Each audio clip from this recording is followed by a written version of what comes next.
ব্যক্তি কি করে, হাঁড়ি থেকে পাত্র, পাত্র যে পাক শাকের পাত্র, হাঁড়ি তরি তরকারি পাক হচ্ছে, কিদের মানে হাঁড়ি, সহজ ভাষায় হাঁড়ি বলেন না আপনারা, জি। তো হাঁড়ি থেকে যাতে তরি তরকারি রয়েছে সেখান থেকে স্বাদ গ্রহণ করে, তো তা আমা মানে স্বাদ গ্রহণ করা, তাজা ওয়াকা স্বাদ গ্রহণ করা।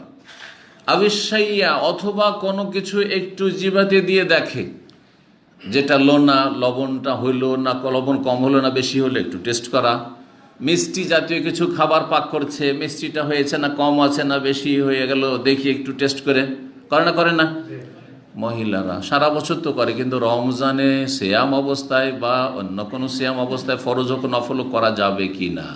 উত্তর কি জায়েজ, কিন্তু অনেকেই এটাকে নাজায়েজ মনে করে। আরে রোজা অবস্থায় আছে তো জিভাতে দেখো দেখো তো ঝোল জিভাতে দিয়ে দেখছে, জায়েজ।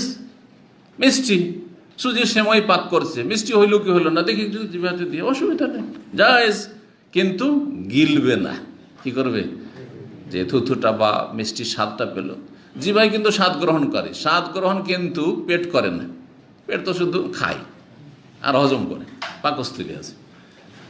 যদি আল্লাহ জিভা আর নিয়ামত, কত বড় নিয়ামত, জিভার নিয়ামত কেড়ে নেন, অথবা জিভাতে যে স্বাদ আছে জ্বরের অবস্থায়, করোনার অবস্থায়, তিক্ত অভিজ্ঞতা, যারা করোনা এফেক্টেড হয়েছেন কোনো স্বাদ পান না, গন্ধ পান না, স্বাদও পান না, হয়তো জ্বরের অবস্থায় কিছু স্বাদ লাগে না।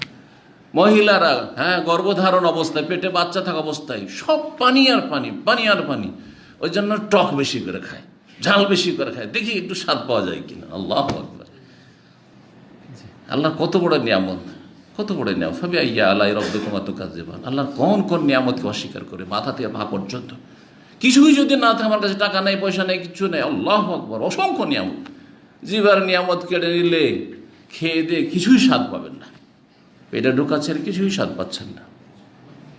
জিবার নিয়ামত কেড়ে নিলে কথা বলতে পারছেন না, জিবাতে বাকশক্তি আছে, বাকশক্তি আছে, আল্লাহ। তো জিহ্বা দ্বারা কেউ যদি স্বাদ গ্রহণ করে হাঁড়ি থেকে অথবা অন্য কোনো কিছু থেকে, যে কোনো কিছু থেকে হোক না কেন, কোনো অসুবিধা নেই কোনো কিছু স্বাদ গ্রহণ করে। ওয়াকাল